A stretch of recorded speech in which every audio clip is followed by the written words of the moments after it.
Au service historique de la défense à Lorient, nous possédons les fonds de l'escadrille des sous-marins de l'Atlantique. Donc on va avoir toute l'activité des sous-marins français, en gros de 1945 jusqu'à 1995. Et donc on va avoir là 50 ans de sous-marins avec leurs activités, les différentes classes de sous-marins, leur façon d'appréhender la politique de défense. Et c'est à Lorient que vous allez pouvoir trouver tout cela en détail. Sur cette période-là, on a un document précieux qui s'appelle la monographie Stosskopf, du nom de l'ingénieur général du génie maritime qui a commandé une partie de l'arsenal sous l'occupation allemande et a été envoyé en camp de concentration et exécuté au Struthof en 1944 pour ses faits de résistance. Et donc le précieux document qu'on a, c'est un état zéro, un état comptable et un état physique et visible des lieux. Au boulon près, on sait ce qu'il y a.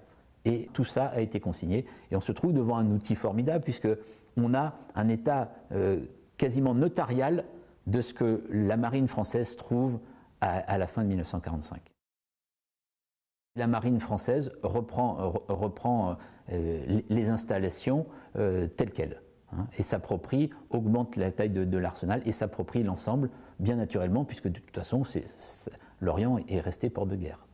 Les Français héritent là d'un outil industriel incomparable, outil d'autant plus intéressant qu'on repart vers une autre guerre qui ne dit pas son nom, la guerre froide. Donc les sous-marins vont avoir toute leur utilité dans cette optique-là.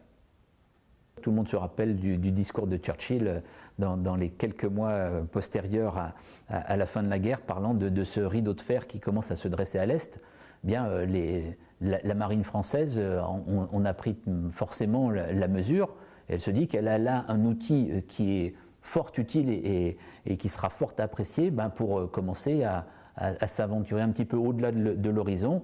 Et vous allez avoir des générations successives de sous-marins qui vont continuer les missions précédentes, en trouver d'autres, et finalement bonifier l'outil destructeur qui avait été construit par les Allemands et réutiliser ce qui avait été utilisé contre notre propre pays et nos propres intérêts à l'époque. Donc c'est une espèce de pied de nez à l'histoire et c'est ce qui fait un peu le charme de l'étude de nos fonds, puisque ça permet de passer de quelque chose de tragique à quelque chose d'un peu plus acceptable.